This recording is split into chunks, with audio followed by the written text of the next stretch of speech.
যারা যারা responsible for all the killings of the people, they must be held responsible and they must resign from their positions.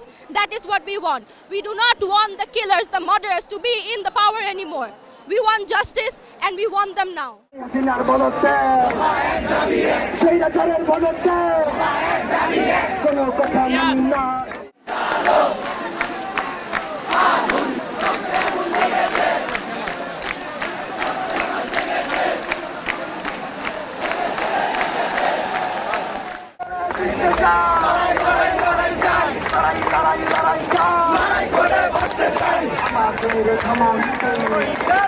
বিচার হওয়ার যে আশ্বাস প্রধানমন্ত্রী দিয়েছেন, এখন কিন্তু আর দাবিটা মানে এই খুনের বিচারের মধ্যে আর সীমিত নাই। এখন আসলে দাবিটা অনেক উপরে চলে গেছে।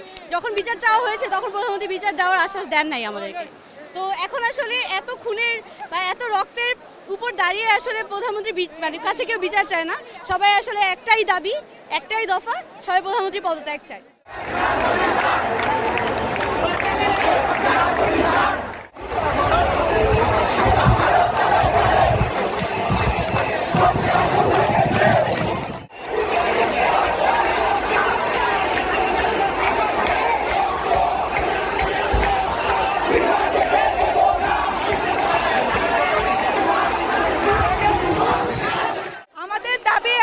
স্টুডেন্টরা যা দিয়েছে 9 দফা দাবি, 9 দফা দাবি, এখন সবকিছু বাদ, দাবি শুধু একটাই, সরকারের পদত্যাগ। আজকে এত হাজার মানুষ এই মাঠে নামছে, কোন অবস্থানে আসলে মানুষ এতগুলো নামতে পারে? শুধু বিচারের জন্য, এই সরকার পদত্যাগের জন্য, তা তো বোঝাই যাচ্ছে। ফিরে আসছে আন্দোলনের জন্য, কোনো শিক্ষা কারিগরের জন্য না, বিচার চাওয়ার জন্য ফিরে আসছে, কোনো শিক্ষা কারিগরে যাওয়ার জন্য না। আটক আছে এখনো আসিফ মাহতাব, এখনো অনেক স্যার আটক আছে, ওদের ছেড়ে দেওয়া হোক। কিংবা 9000-এর বেশি শিক্ষার্থী এখনো আটক আছে, ওদের ছেড়ে দেওয়া হোক, কিন্তু এখনো ছেড়ে দেওয়া হয়নি। এখন প্রেক্ষাপট চলে গেছে, 6টা সমন্বয়ক এসে বলেছে যে দাবি একটাই, যে শেখ হাসিনার পদত্যাগ করতে হবে, কারণ এভাবে কোনো সরকার চলতে পারে না।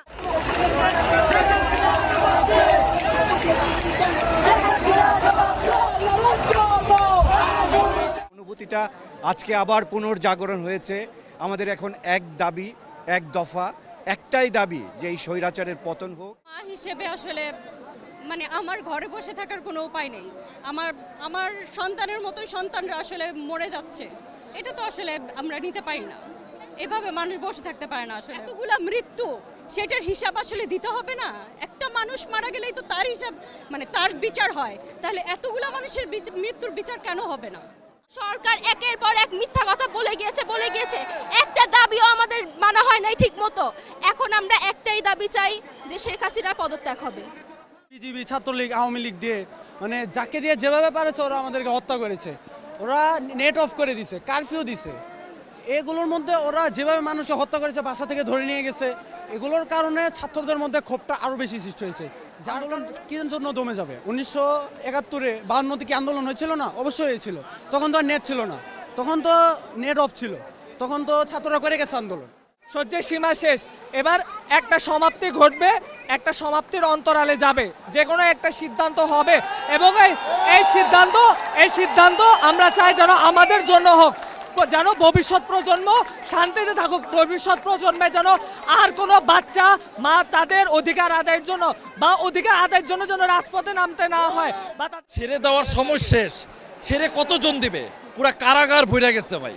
এখন ছেড়ে দেওয়ার তো সময় নেই, আমাদের ভৈরা নেওয়ার জায়গা নাই, ছেড়ে দেওয়ার সময় নেই, ভৈরা নেওয়ার জায়গা নেই। এখন যা ছাড়ছে, এখন আমাদের দাবি তার কাছ থেকে আমাদের আদায় করে নিতে হবে। সময় শেষ, এখন রাজপথে সব।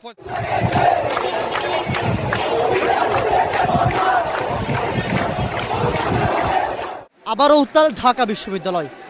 শিক্ষার্থীদের সঙ্গে যুক্ত হচ্ছে অভিভাবক এবং নানা শ্রেণীর মানুষ।